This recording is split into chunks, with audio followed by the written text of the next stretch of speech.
नमस्कार, मी Amit Kolekar. Tarun Bharat news bulletin मध्ये आपल्या सर्वांचं स्वागत. आता पाहूयात आजच्या ठळक घडामोडी. शनिवारी बेळगाव विमानतळावरून मुंबईच्या दिशेने निघालेले स्टार एअरचे S5111 हे प्रवासी विमान तांत्रिक बिघाडामुळे काही वेळातच पुन्हा आपत्कालीन लँडिंग करण्यात आले. विमानाच्या इंजिनमध्ये पेट्रोल गळती झाल्याचे निदर्शनास आल्यानंतर वैमानिकांनी तात्काळ दक्षता घेत विमान सुरक्षितपणे पुन्हा बेळगाव विमानतळावर उतरवले. या विमानात अजय सुतार, वैष्णव शानबाग, नारायण डेल यांच्यासह 41 प्रवासी प्रवास करत होते. विमानाच्या उड्डाणानंतर तांत्रिक बिघाड लक्षात येताच क्षणभर प्रवाशांमध्ये घबराटीचे वातावरण निर्माण झाले होते. मात्र वैमानिक व तांत्रिक कर्मचाऱ्यांच्या तत्परतेमुळे कोणतीही जीवितहानी झाली नाही. सध्या या तांत्रिक बिघाडाच्या कारणांची चौकशी सुरू असून संबंधित यंत्रणेने तपासणीला सुरुवात केली आहे. बेळगाव शहरातील विविध भागामध्ये चालू असलेल्या ब्युटी पार्लरवर काल शुक्रवारी आरोग्य विभागाच्या अधिकाऱ्यांनी अचानक छापे टाकले. जिल्हाधिकारी मोहम्मद रोशन यांच्या सूचनेनंतर सदर छापे टाकण्यात आले असल्याचे सांगण्यात आले. यावेळी एकूण 30 पार्लरवर कारवाई करण्यात आली. या कारवाई दरम्यान काही पार्लर्समध्ये नियमबाह्य पद्धतीने केसांची कापणी, त्वचा रोगावरील उपचार आणि त्वचा उजळवण्यासाठी घातक केमिकल्स व स्टेरॉइड्स वापरले जात असल्याचे निदर्शनास आले. यामुळे त्वचेला गंभीर दुष्परिणाम होण्याची शक्यता असल्याने ही कारवाई केल्याचे सांगण्यात आले. या प्रकरणी 10 ब्युटी पार्लर सील करण्यात आले असून उर्वरित 20 पार्लरना नोटिसा बजावण्यात आल्या आहेत. काही पार्लरमध्ये वैद्यकीय परवाना नसताना सौंदर्य उपचार सुरू असल्याचेही समोर आले आहे. आरोग्य विभागाचे डॉक्टर ईश्वर गडादी यांच्या नेतृत्वाखाली ही तपासणी मोहीम राबवण्यात आली. त्यानंतर जिल्हा प्रशासनाकडून अशा नियमबाह्य पार्लरवर पुन्हा कडक कारवाई होणार असल्याचे संकेत देण्यात आले आहेत. खानापूर तालुक्यातील बिडी येथील घडलेल्या दुर्दैवी घटनेने संपूर्ण गाव हादरून गेले आहे. प्रियकराने आपल्या प्रेयसीची चाकूने वार करून हत्या केली आणि त्यानंतर स्वतःवरही वार करून आत्महत्या केली. मृत महिला रेश्मा तिरवीर व 29 राहणार बिडी व आरोपी प्रियकर आनंद सुतार हे दोघेही एकाच गावातील असून गेल्या 2 वर्षापासून त्यांच्यामध्ये प्रेम संबंध होते. हत्येच्या मागे अनैतिक संबंध कारणीभूत असल्याचे सांगितले जात आहे. रेश्माचा विवाह यापूर्वी झाला असून तिला 2 मुले आहेत, तर आनंदलाही 3 मुले असून त्याची पत्नी सध्या गर्भवती आहे. काही दिवसापूर्वी रेश्माच्या पतीला या संबंधाची माहिती मिळाल्यानंतर घरात किरकोळ वाद निर्माण झाले होते. याबाबत रेश्माच्या पतीने नंदगड पोलीस ठाण्यात तक्रार दाखल केली होती. पोलिसांनी आनंदला समज देऊन पुढे रेश्माच्या संपर्कात न येण्याची ताकीद देऊन सोडून देण्यात आले होते. या घटनेचा राग मनात ठेवून गुरुवारी रात्री आनंदने भेटण्याच्या बहाण्याने रेश्माच्या घरी जात तिच्यावर सलग 9 वेळा चाकूने वार केले. यात तिचा जागीच मृत्यू झाला. त्यानंतर त्याने त्याच चाकूने स्वतःवर वार करून घेतले. आनंदला बेळगाव रुग्णालयात नेत असताना वाटेत त्याचा मृत्यू झाला. घटनास्थळी बैलहोंगल उपविभागीय पोलीस अधिकारी DYSP विरेश हिरेमठ यांनी भेट देऊन घटनेची माहिती घेतली. नंदगड पोलीस ठाण्यात या प्रकरणी गुन्हा दाखल करण्यात आला असून पुढील तपास सुरू आहे.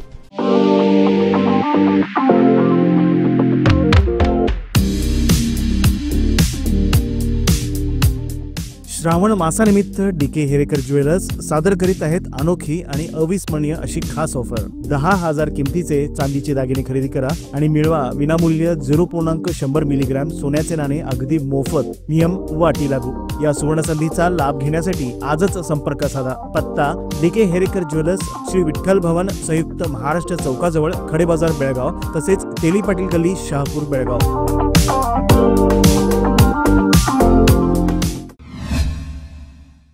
येत्या गणेशोत्सवाच्या पार्श्वभूमीवर जिल्हाधिकारी मोहम्मद रोशन यांनी नागरिकांना आवाहन केले आहे की उत्सव काळात कोणीही कायदा हातात घेऊ नये, तसेच कोणाच्याही धार्मिक भावना दुखावू नयेत.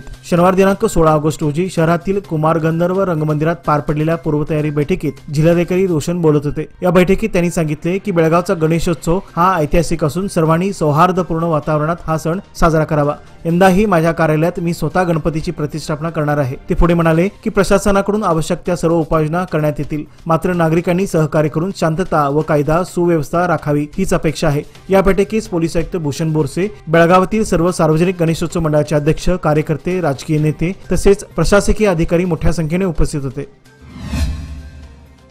महाराष्ट्र कर्नाटक सीमा प्रश्न सर्वोच्च न्यायालयात अधिक जलद गतीने दावा पुढे नेण्यासाठी तज्ञ समिती आणि उच्चस्तरीय अधिकाऱ्यांची तातडीने बैठक बोलवावी अशी मागणी मध्यवर्ती महाराष्ट्र एकीकरण समितीच्या शिष्टमंडळाने महाराष्ट्र उपमुख्यमंत्री अजित पवार यांच्याकडे केली. इस्लामपूर येथे मुख्यमंत्र्यांच्या भेटीदरम्यान समितीच्या शिष्टमंडळाने ही मागणी लेखी स्वरूपात सादर केली. या शिष्टमंडळात आमदार जयंत पाटील, मध्यवर्ती महाराष्ट्र एकीकरण समितीचे खजिनदार प्रकाश मरगाळे, खानापूर तालुका अध्यक्ष गोपाळ पाटील, गोपाळ देसाई, आबासाहेब दळवी आदी मान्यवर उपस्थित होते. सीमावादातील मराठी भाषिक हक्कांचे रक्षण करण्यासाठी आणि न्यायालयीन लढ्याला बळकटी देण्यासाठी शासनाने अधिक गंभीरपणे पावले उचलावी अशी ठाम भूमिका यावेळी समितीने मांडली.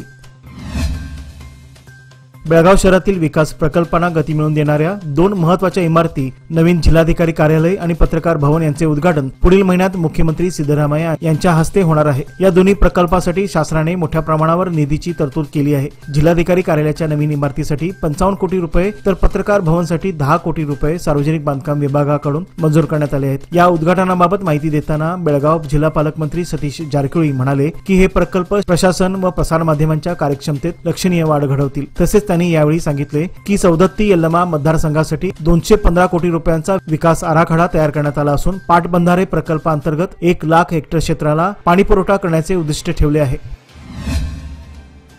बेळगाव शहरातील वाहतूक कोंडीला कायमस्वरूपी दिलासा देणारा बहुप्रतीक्षित उड्डाणपूल अखेर साकार होणार आहे। याचे भूमिपूजन पुढील महिन्यात मुख्यमंत्री सिद्धरामय्या यांच्या हस्ते होणार आहे। जिल्हा पालकमंत्री सतीश जारकिहोळी यांनी स्वातंत्र्य दिनाच्या 79व्या वर्षानिमित्त आयोजित कार्यक्रमानंतर घेतलेल्या पत्रकार परिषदेत ही माहिती दिली। उड्डाणपुलाचा पहिला टप्पा संकम हॉटेलपासून सुरू होऊन Ashok circle, RTO circle, Channamma circle व धर्मवीर संभाजी महाराज चौक येथे संपणार आहे। सुमारे 4.5 किलोमीटर लांबीच्या या प्रकल्पासाठी सार्वजनिक बांधकाम विभागामार्फत 200 कोटी रुपये खर्च केले जाणार आहेत। या प्रकल्पाचे काम सप्टेंबर महिन्यापासून सुरू करण्यात येईल अशी माहितीही यावेळी देण्यात आली। बेळगाव उत्तर विधानसभा मतदारसंघातील विविध भागामध्ये युवा नेते अमान सेठ यांनी स्वातंत्र्य दिन विद्यार्थी, नागरिक आणि विविध स्थानिक संस्थांसह साजरा केला। प्रारंभ वीरभद्रनगर व आझमनगर मधील शासकीय शाळेत ध्वजारोहण आणि कार्यक्रमाने झाली। यावेळी त्यांनी विद्यार्थ्यांशी संवाद साधला, मिठाईचे वाटप करून स्वातंत्र्याचे महत्त्व आणि नागरी जबाबदाऱ्या याविषयी भाष्य केले। त्यानंतर उज्ज्वलनगर तसेच अमननगर मधील खतीबे आझम फाउंडेशनच्या स्वातंत्र्य दिन कार्यक्रमात सहभागी होत फाउंडेशनच्या सदस्यांना आणि स्थानिक नागरिकांना शुभेच्छा दिल्या। शेवटी केली रुग्णालयासमोरील रिक्षा स्टँडवर स्थानिक रिक्षा चालक आणि रहिवाशांसोबत राष्ट्रीय ध्वज फडकावून त्यांच्या दैनंदिन योगदानाचे कौतुक केले। जिल्हा प्रशासनातर्फे भारताचा 79वा स्वातंत्र्य दिन सोहळा मोठ्या उत्साहात साजरा करण्यात आला। यानिमित्त जिल्हा क्रीडांगणावर आयोजित कार्यक्रमाच्या सुरुवातीला बेळगाव जिल्हा पालकमंत्री तथा सार्वजनिक बांधकाम मंत्री सतीश जारकिहोळी यांनी खुल्या वाहनातून परेडचे निरीक्षण केले। यावेळी बेळगाव महापालिका, महिला आणि पुरुष नागरी पोलीस पथक, गृहरक्षक दल, उत्पादन शुल्क विभाग, अग्निशमन विभाग, एसएससी विभाग आणि विविध शालेय आणि महाविद्यालयीन विद्यार्थ्यांच्या पथकांनी अतिशय शिस्तबद्धतेने पथसंचलन सादर केले। बेळगाव जिल्हा पालकमंत्री तथा सार्वजनिक बांधकाम मंत्री सतीश जारकिहोळी यांच्या हस्ते ध्वजारोहण पार पडला। या प्रसंगी राष्ट्रगीताने तिरंगा ध्वजाला मानवंदना देण्यात आली। या प्रसंगी आमदार आसिफ सेठ, महापौर मंगेश पवार, उपमहापौर वाणी जोशी, विधान परिषद सदस्य साहेबण्णा तळवार, नगरसेवक, जिल्हाधिकारी मोहम्मद रोशन, पोलीस आयुक्त भूषण गुलाबराव बोरसे, जिल्हा पंचायत मुख्य कार्यकारी अधिकारी राहुल शिंदे, अतिरिक्त जिल्हाधिकारी विजयकुमार होणकेरी, तहसीलदार बसवराज नागराळ, विविध विभागाचे अधिकारी, कर्मचारी, नागरिक यांच्यासह शालेय व महाविद्यालयीन विद्यार्थी उपस्थित होते। बेळगाव शहराजवळील देसूर येथील ग्रीन पार्क येथे आपल्याला एनए लेआउट झालेले 30 बाय 40 फूट आणि 40 बाय 60 फूट या आकारातील रेसिडेन्शियल प्लॉट्स उपलब्ध आहेत। तेही 100% कायदेशीर, टाउन प्लॅनिंग अप्रूव्हल आणि केजेपी नंबर प्राप्त झालेले। तसेच 40 फीट रुंद कॉन्क्रीटचे रस्ते, LED street lights, borewell, play area आणि भरपूर स्पेशियस पार्किंग। त्यामुळे हा प्रोजेक्ट नसून ही आहे भविष्यातील सुवर्ण संधी। अधिक माहितीसाठी आजच संपर्क साधा। Lokmanya realty, shop number 6, Krish resides, Somwarpeth, Tilakwadi, Belgaum. या मान्सून मध्ये मिळवा सुरक्षित साथ, कमी कालावधीत उत्तम व्याज। सादर आहे लोक मान्सून ठेव योजना। मिळवा 500 दिवसांच्या ठेवीवर 10.25% व्याज। ज्येष्ठ नागरिकांसाठी 0.50% अधिक व्याज। अधिक माहितीसाठी आमच्या नजीकच्या शाखेला भेट द्या किंवा कॉल करा 1800-212-4050। लोकमान्य, प्रत्येक पावलावर तुमच्या सोबत। योजना फक्त सभासदांकरिता, नियम व अटी लागू। दैनिक तरुण भारतच्या हिंडलगा येथील कॉर्पोरेट कार्यालयात 79वा स्वातंत्र्य दिन मोठ्या उत्साहात साजरा करण्यात आला। आयटी विभागाचे प्रमुख पवन देशपांडे यांच्या हस्ते ध्वजारोहण करण्यात आले। दरम्यान सुरक्षा कर्मचाऱ्यांच्या वतीने पथसंचलन पार पडले। कार्यक्रमाला तरुण भारत कार्यवाह गिरीधर शंकर, संपादक विजय पाटील, मुख्य प्रतिनिधी मनीषा सुभेदार, प्रिंटिंग विभाग प्रमुख धैर्यशील पाटील यांच्यासह इतर विभागाचे अधिकारी व कर्मचारी मोठ्या संख्येने उपस्थित होते। कार्यक्रमाच्या अखेरीस देशभक्तीपर घोषणा देत देशासाठी योगदान देण्याचा संकल्पही यावेळी घेण्यात आला।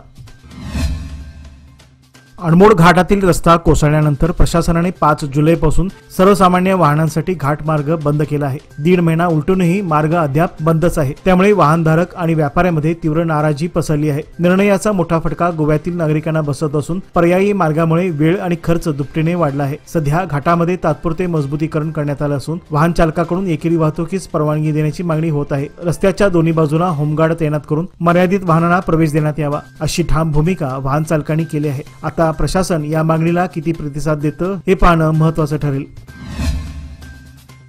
शुक्रवारी रात्री चव्हाड गल्लीतील बेळगावच्या राजाचे आगमन धर्मवीर छत्रपती संभाजी महाराज चौकात जल्लोषात पार पडले. संपूर्ण शहर व ग्रामीण भागातून आलेल्या हजारो गणेश भक्तांनी पावसाची तमाना बाळगता मोठी गर्दी केली होती. रात्री ठीक 11 वाजता ढोल ताशांच्या गजरात गणेशाचे स्वागत करण्यात आले. गणेश भक्तांची उपस्थिती आणि मूर्तीचे भव्य रूप पाहून चौकात उत्साहाचे वातावरण निर्माण झाले होते. चव्हाड गल्ली सार्वजनिक श्री गणेशोत्सव मंडळाचा हा शहरातील पहिल्या आगमन सोहळ्यापैकी एक ठरला. यावेळी पोलीस उपायुक्त नारायण बर्मणी, माजी आमदार अनिल बेनके, भाजप नेते मुरुगेंद्र गौडा पाटील, सामाजिक कार्यकर्ते श्लोक कडोलकर आणि रोहित रावळ यांच्या हस्ते श्री गणेश पूजन पार पडले. मंडळाचे अध्यक्ष श्रीनाथ पवार आणि कार्याध्यक्ष सुनील जाधव यांच्या नेतृत्वाखाली हा भव्य सोहळा आयोजित करण्यात आला होता. 21 फूट उंच मूर्ती प्रसिद्ध मूर्तिकार रवी लोहार यांनी साकारली आहे. पूजन सोहळ्याला अनेक मान्यवरांसह मंडळाचे पदाधिकारी व नागरिक मोठ्या संख्येने उपस्थित होते. बेळगाव तालुक्यातील मुदगा येथील कृषी पतसंस्थेतील गैरव्यवहाराच्या विरोधात सुरू असलेल्या आंदोलनाला अखेर यश आले आहे. मुदगा येथील शेतकरी नेते सचिन पाटील यांच्या नेतृत्वाखाली या आंदोलनामुळे प्राथमिक कृषी पतसंस्थेचे मागील काही वर्षाचे ऑडिट करण्याचा निर्णय घेण्यात आला आहे. श्रीराम सेना हिंदुस्थानचे राष्ट्रीय अध्यक्ष रमाकांत कोंडोस्कर यांच्या मार्गदर्शनाखाली हे आंदोलन 5व्या दिवशी स्थगित करण्यात आले.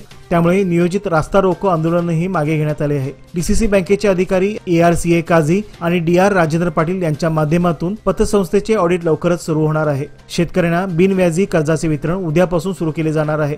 या निर्णायक यशामुळे शेतकऱ्यांमध्ये समाधानाचे वातावरण असून पुढील काळात पारदर्शक कारभारासाठी शेतकरी सजग राहणार असल्याचे आंदोलकांनी स्पष्ट केले आहे. बेळगाव तालुक्यातील बिजगर्णी ग्रामपंचायत इमारतीच्या 2ऱ्या मजल्याचे पूजन ग्रामपंचायत अध्यक्षा रेखा नाईक व उपाध्यक्ष नामदेव मोरे यांच्या हस्ते पार पडले. या इमारतीच्या 2ऱ्या मजल्याचे बांधकाम आमदार चंद्रराज हाटेवळी यांच्या विशेष विकास निधीतून 40 लाख रुपयात उभारण्यात येणार आहे. तालुक्यातील एक सुसज्ज आणि अद्ययावत ग्रामपंचायत इमारत म्हणून याची ओळख असणार आहे. लवकरच या नूतन वास्तूचा लोकार्पण सोहळा महिला व बालकल्याण मंत्री लक्ष्मी हेब्बाळकर यांच्या हस्ते होणार असल्याचे माजी अध्यक्ष व विद्यमान सदस्य मनोहर बेळगावकर यांनी सांगितले. या नव्या इमारतीत विविध कार्यालय सह वाचनालय सुरू करण्यात येणार असून ग्रामस्थांसाठी उपयुक्त सुविधा उपलब्ध राहणार आहेत. या पूजन प्रसंगी सदस्य महेश पाटील, संतोष कांबळे, चंद्रभागा जाधव, शीतल तार्याळकर तसेच ग्रामस्थ व युवक मोठ्या संख्येने उपस्थित होते. बेळगाव शहरातील मच्छे परिसरातील नेहरूनगर रस्त्याची अवस्था अत्यंत दयनीय झाली असून चिखल व खोल खड्ड्यामुळे नागरिकांचे रोजचे जगणेही कठीण बनले आहे. या भागातील रस्त्यावर खड्डे आणि चिखलाचे साम्राज्य पसरले असून पादचारी, शाळकरी विद्यार्थी, वाहन चालक यांना मोठ्या अडचणींना सामोरे जावे लागत आहे. रोजच्या प्रवासात कसरत करत पावले टाकावी लागतात. चालणेही मुश्किल बनले आहे. अपघाताची शक्यता कायम डोक्यावर असल्याने नागरिकांमध्ये संतापाचे वातावरण पसरले आहे. मच्छे नगर पंचायतीच्या दुर्लक्षामुळे नागरिकांमध्ये तीव्र नाराजी व्यक्त होत असून वारंवार तक्रारी करूनही कोणतीही ठोस कारवाई झालेली नाही अशी भावना स्थानिकात आहे. नागरिकांनी लवकरात लवकर रस्त्याची डागडुजी करून सुरक्षित व चालण्यायोग्य मार्ग उपलब्ध करून द्यावा अशी जोरदार मागणी प्रशासनाकडे करण्यात आली आहे. कारवार जिल्ह्यातील येल्लापूर तालुक्यातील हिटनबाईल जवळ येल्लापूर हुबळी मार्गावर आज शनिवार दिनांक 16 ऑगस्ट रोजी पहाटे भीषण अपघात झाला. अम्मनगुड्डा जिल्हा बागलकोट येथून मंगळूरकडे निघालेली KSRTC बस रस्त्याच्या कडेला उभा असलेल्या केरळच्या ट्रकला जोरदार धडकली. या दुर्घटनेत निलवा वय 38, गिरजव्वा वय 43 आणि एका अज्ञात पुरुष प्रवासाचा जागीच मृत्यू झाला. बसमध्ये 20हून अधिक प्रवासी प्रवास करत होते. त्यापैकी अनेक जण धर्मस्थळाकडे जात होते. अपघातात 7 जण गंभीर जखमी झाले असून त्यांना तातडीने हुबळीतील किम्स रुग्णालयात उपचारासाठी हलवण्यात आले आहे. घटनेची माहिती मिळताच पोलिसांनी तात्काळ घटनास्थळी भेट देऊन पुढील तपास सुरू केला आहे. याचबरोबर आजचे बातमीपत्र येथेच संपले. अधिक माहिती आणि ताज्या घडामोडी करता पाहत रहा तरुण भारत न्यूज चॅनल. तसेच आमच्या चॅनलला लाईक, शेअर आणि सबस्क्राईब करायला विसरू नका. विश्वासार्ह बातम्यांसाठी दररोज वाचा दैनिक तरुण भारत. धन्यवाद.